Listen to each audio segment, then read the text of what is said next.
l'utilisation d'une application, d'un outil qui s'appelle Xmind, donc qui est un outil donc pour créer des cartes mentales, des cartes heuristiques, faire du mind mapping. Hein, j'utilise ces termes un peu à dessein, c'est différents termes qu'on retrouve associés. Alors qu'est-ce que c'est concrètement qu'une carte heuristique ou une carte mentale? C'est un schéma qui vise à représenter visuellement la progression d'une réflexion, d'une idée, les associations que vous allez pouvoir faire, la façon dont vous allez aller de plus en plus dans le détail. Typiquement, par exemple, c'est ce qu'on retrouve lorsqu'on fait du brainstorming, où on va, entre guillemets, jeter des idées sur la table sans faire de tri, et puis ensuite on va les affiner, aller un peu plus dans le détail, les regrouper, donner des priorités, etc. Donc voilà ce qu'est le mind mapping, et voilà donc en quoi cet outil Xmind à quoi cet outil va servir. Alors Xmind, c'est une application qui est disponible sur Pégase. Alors Xmind existe en plusieurs versions, hein, plusieurs éditions. Donc celle qui est disponible sur Pégase, c'est celle qui est l'édition gratuite. Donc il n'y a pas besoin d'acheter de licence. Par contre, elle a un certain nombre de limitations fonctionnelles. J'en parlerai rapidement dans le cours de cette présentation. Donc une fois que vous avez téléchargé, vous êtes abonné à Xmind depuis Pégase, vous avez donc l'application qui est installée. On la voit, c'est cette icône qui est tout en bas ici. Donc je clique ici et je vais lancer donc Xmind. Voilà, la première fois lorsqu'on lance Xmind, la première fois, donc il me propose de créer une nouvelle carte mentale. Et pour ça, donc il me propose soit une carte vide, et c'est ce qu'on va faire pour la démonstration que je vais vous présenter ici, hein, pour permettre de voir un peu les bases de création de ces cartes mentales. Et puis sinon, vous avez une série de cartes de modèles, hein, qui sont proposées ici, qu'on voit, selon les types, alors avec des formes différentes, avec des possibilités bien entendu variables. On va regarder donc ici, dans notre exemple, on va prendre une carte ici vide, qui est celle-ci. Donc je clique là-dessus, je double-clique, et donc j'arrive ici à ce niveau-là. Donc j'ai un sujet central, c'est le nom de la carte que je veux créer, qui apparaît ici. Alors ce sujet central, dans mon exemple ici, je vous propose de réfléchir à l'organisation de mes prochaines vacances de l'été prochain.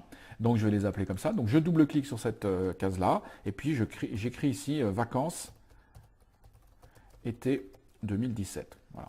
Et donc là, je vais avec entrée, donc j'ai fait entrée. Après ça, donc je vais essayer de mettre entre guillemets sur la table les différentes choses qui m'importent. Alors qu'est-ce qui m'importe par rapport à ça? Eh bien, je vais créer donc des sous-sujets par rapport à cette carte mentale principale. Donc comment je fais? Une fois que la boîte est sélectionnée, j'appuie sur la touche tabulation. Tabulation, et donc j'arrive ici. Et alors, qu'est-ce que c'est? Par exemple, je vais réfléchir où, à quel endroit je veux partir en vacances. Ensuite, je voudrais pouvoir réfléchir à quel endroit. Donc, je voudrais pouvoir mettre une autre boîte. Donc, comment je fais? Une fois que j'ai sélectionné cette première boîte, je fais entrer cette fois-ci. Entrée va me générer une deuxième. Et là, c'est pareil, quand, par exemple. Voilà. Entrer une nouvelle fois.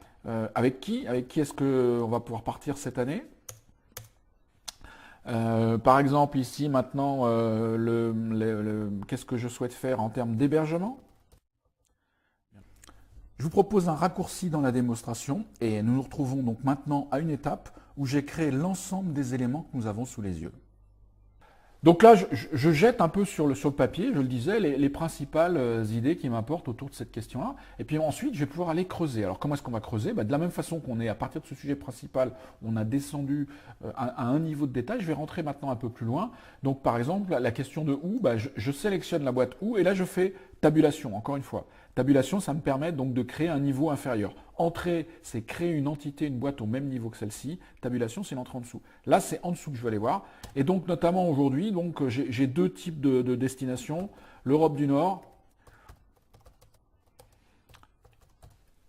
entrée, je refais entrée, là je marque dessous. Amérique du Sud, voilà, par exemple.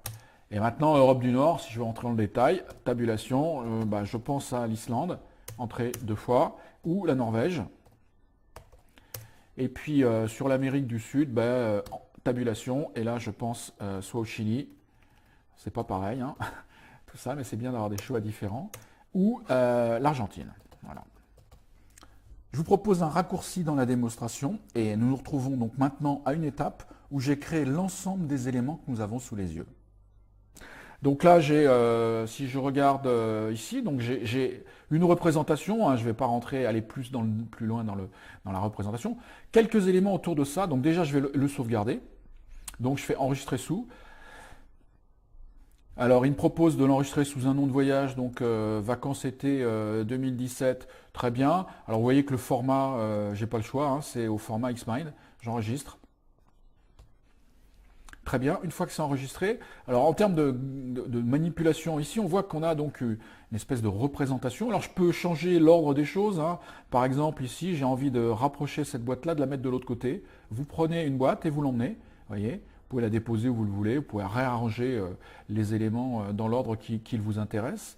Ça, c'est la première chose. On a aussi la possibilité de pouvoir demander à simplifier, parce que là, je peux avoir trop de choses. J'aimerais avoir un peu de faire un zoom sur un endroit. Alors, je peux, si je sélectionne ce premier niveau, je fais un clic droit ici et je vais pouvoir dire tout replier. Et là, vous allez voir qu'il me replie l'ensemble des éléments que j'ai décrits derrière, au niveau où je suis. Je peux les déplier avec le petit plus qui apparaît là. D'accord.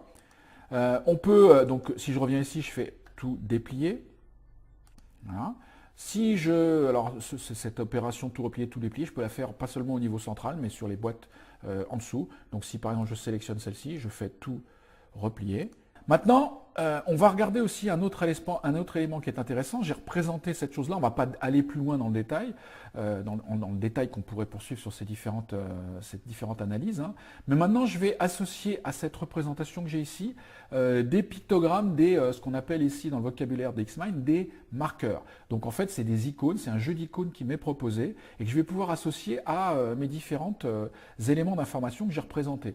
L'objectif étant de me donner premièrement de la visibilité, c'est-à-dire de rendre un peu plus clair avec ces icônes qui vont apparaître sur mon schéma. Et puis aussi, parce qu'on va le voir tout à l'heure, j'ai ici un petit entonnoir aussi qui va me permettre de filtrer ma carte mentale en ne faisant apparaître que les éléments qui comportent certaines icônes que je recherche. Donc ça me permet d'aller zoomer sur des choses particulières. Alors comment est-ce qu'on utilise, comment est-ce qu'on marque des éléments ici avec ces marqueurs?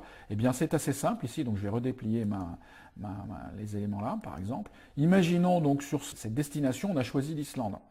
Très bien. Donc je voudrais pouvoir faire apparaître dans ce schéma-là, qui est ici ma carte mentale, tous les points qui ont été validés, qui ont été actés. On est d'accord. Bien. Donc pour ça, je vais utiliser un marqueur. Alors les marqueurs, comme on y accède, on les voit ici, hein. Quand je clique ici, je fais apparaître les différents marqueurs. Alors on a ici des marqueurs de différentes natures. On va voir qu'on peut créer ses propres marqueurs. Donc là, vous voyez, il y a des groupes de marqueurs, priorité de tâches, smileys et compagnie. Vous allez pouvoir créer vos propres groupes de marqueurs. Ça peut être intéressant, vous allez voir pourquoi tout à l'heure. Donc là, imaginons, moi je souhaite représenter le fait que à chaque fois qu'on a pris une décision, je veux pouvoir marquer avec ce symbole-là la chose. Voilà. Donc ici, je l'ai marqué. Donc on voit ici, j'ai noté Islande. Donc la décision a été prise. Et bon, par contre, si je veux dire qu'on n'a pas choisi la Norvège, eh bien ici, je viens là et je clique là-dessus, par exemple. Pareil, même chose, ce ne sera pas l'Amérique du Sud. Donc je n'ai pas besoin de déplier derrière, hein. Je peux marquer que l'Amérique du Sud. De la même façon, hop, je la marque avec cet élément-là.